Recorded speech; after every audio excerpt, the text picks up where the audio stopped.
Yo, Skid, what's up, everybody, man? Y'all know who I be. It's your man, Pooh, CYGG. Now, we're going to be talking about my first impressions on the yard and things you may need to know about the yard as well. First off, we're going to start off with the three different body types, three different physique types, and that's agile, balanced, and bruiser. Agile is from heights 5'5" to 5'10". Pros is speed, quickness, and change of direction. Cons is requires high control and discipline, which is not really a con. You just got to know how to control your speed, which is not bad in a sports game. Second is balance. Now, balance ranges from heights of 5'9" to 6'6", combination of speed and toughness, and a jack of all trades, master of none, because you're balanced. And lastly is the bruiser, which is from 6 feet to 7 feet, strong, sturdy, and tough, lower speed and acceleration. So this is like the offensive lineman type build. This is the more balanced build, and this is the quick builds, for the Tyreek Hills and stuff like that. This is more like the Julio Joneses and stuff like that, if I'm correct. And this is for like the big guys and stuff like that. Now, another thing that you need to be aware of when picking these certain body types is that, y'all gonna see, I know my player right now on my backup account looks like Isaiah Simmons. We're not gonna talk about that.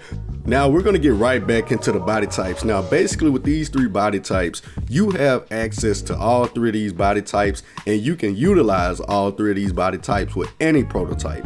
Now, I'm gonna start with agile. Now, basically, what I'm about to do is I'm gonna max out my height at the agile. I feel like you should max out your height at every build prototype. That's just my opinion. Now, you cannot only, just do that. You can also adjust your gut and the chest. You can also, adjust the arm definition or whatever you want to with that particular, physique set. Now, that's what I'm gonna do for the agile one. Yeah, so basically this is how I'm making this one look. Next, we're about to get ready to go on into the balanced prototype, and I'm gonna be showcasing you guys how I'm gonna make my balanced physique look. Now, this one is the one with the different running type. Now, you see right here, I'm gonna go with 6'5". He's gonna be 6'5", 190 something, whatever like that. And then I can go to my bruiser, and then when I go to my bruiser, I can just make him straight up 7 feet. Now, I'm not gonna lie, this is this kind of scary part of the game, because I feel like we're really about to have different heights and stuff within the yard. It's not going to be those modifiers like last time, like you actually got control over your height and your weight and stuff within the yard. So it's actually going to make a lot more different, and I see that they still try to modify it to a certain degree. Now, if you guys go to your avatar class hub, if you look towards the right, you will see that it got my balanced prototype right there. So I can use this balance physique set, with even the Lamar Jackson. Now, it tells me that it recommends the agile physique, but I can go past that and use the bruiser or whatever type of physique set that I want to use. I'm gonna just say body type. I don't want to say physique set. I'm gonna say body type. Now, basically, you can see the ups and downs, or basically, the positives and negatives of using each type of body type along with that particular prototype that you're going to be building your player under. So you get to see how the balance, the bruiser, and the agile all affects the shadow running back prototype. And the same with the moonshot. Now, as you can see, me being 6'6", it's not going to affect the fact that I can still get the maul stability and everything like that. Now, if I do bruiser, my speed and stuff won't be affected too much, but if I do agile, my speed increases. But alongside with my speed increasing, I don't get that, I don't got that height advantage at being a wide receiver. Now, the same thing goes for the mojo, which is basically the cornerback. Now, I can be a 6'6" cornerback with none of my speed being touched, and the only thing I got to worry about is my catching dropping. Now, that's not that big of a deal, man. I don't mind that. As long as I'm 6'6", smacking stuff, it don't matter. Now, another thing you guys need to understand is that you can change the X factors at this prototype as well. So if I unlock the avalanche X factor, I can put it on this cornerback right here. That's that right there. Like me unlocking any of these, I can put it on the cornerback, because you see the unlock thing at the top. So right here, he has the wrecking ball. So if I unlock that wrecking ball, I can take the wrecking ball off and put it on the light speed prototype, or whatever prototype I feel I can mix up all of these, as long as I want to keep those skill attributes. Now, the only problem about this is everybody's going to be a demigod out here. Now this is how the demigod looks like. EA, do y'all got black people in white face?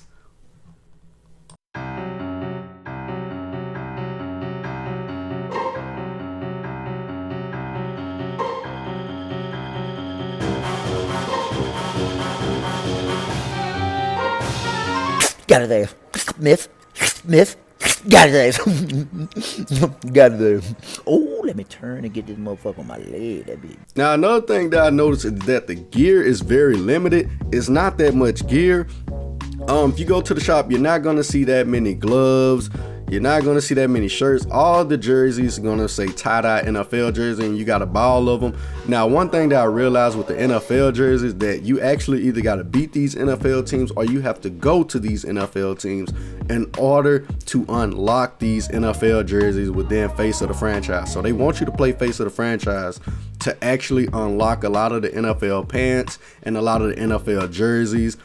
Or they want you to also go within, you know, the campaign modes and unlock stuff through there. Because if you guys see, if you go to the Y one and you complete all the challenges, basically you unlock a mouthpiece and I think some gloves as well. So basically completing all three of these challenges gives you everything that you need to unlock your player, as well as within Face of the Franchise. In Face of the Franchise, winning the college championship with any of the teams unlocks you the gloves. So I won with Nebraska and it gave me the black and red. I won with Michigan State, it gave me the green and white. I won with the Florida Gators, it gave me the blue and orange.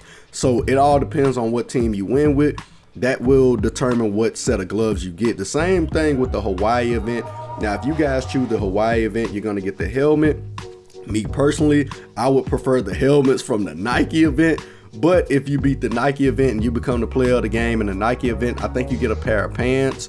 Or if you go through it again, you get a different type of equipment. If I'm correct, I think you get a different type of equipment each time you do it. I don't know. I don't want to just lie on that yet. But also, as we go right back to the campaign mode, or the other thing that I like about the campaign mode, man, if you don't feel like drafting nobody, you can go and turn on the party size. Or you can go to auto draft, you know what I'm saying? You can turn on your auto draft if you don't feel like drafting anybody while you're doing your solo challenges, which saves a lot of time, man. It saves more time for the grind and less time for having to pick through a bunch of players.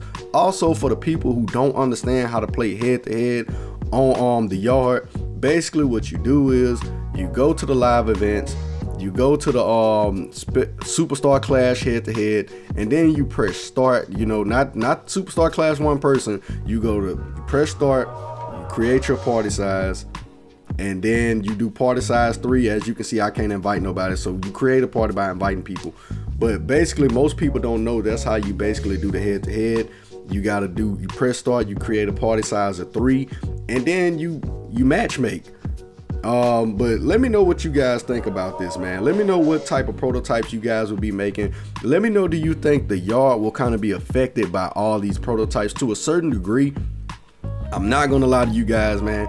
I feel like the yard is about to take a step back to a certain degree from last year, because it's about to be a whole bunch of juggernaut players. It's about to be a whole bunch of 6'6" players out there running around, speeding past everybody, and just swatting the ball, mossing everybody. I feel like it's about to be a lot of 6'6" light speeds. It's about to be a lot of 6'6" or 7 foot shadow running backs. It's about to be like, bro, it's about to be hell. Like even the hitman quarterback ability, the one with Jamal Adams.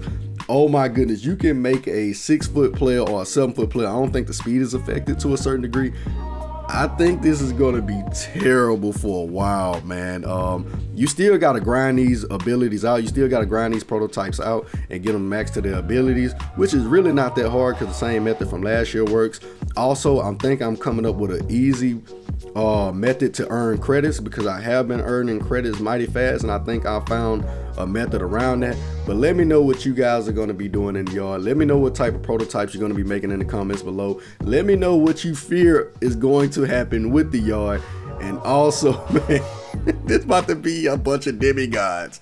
Until next time, it's your man Pooh, CYGG, and I'm out.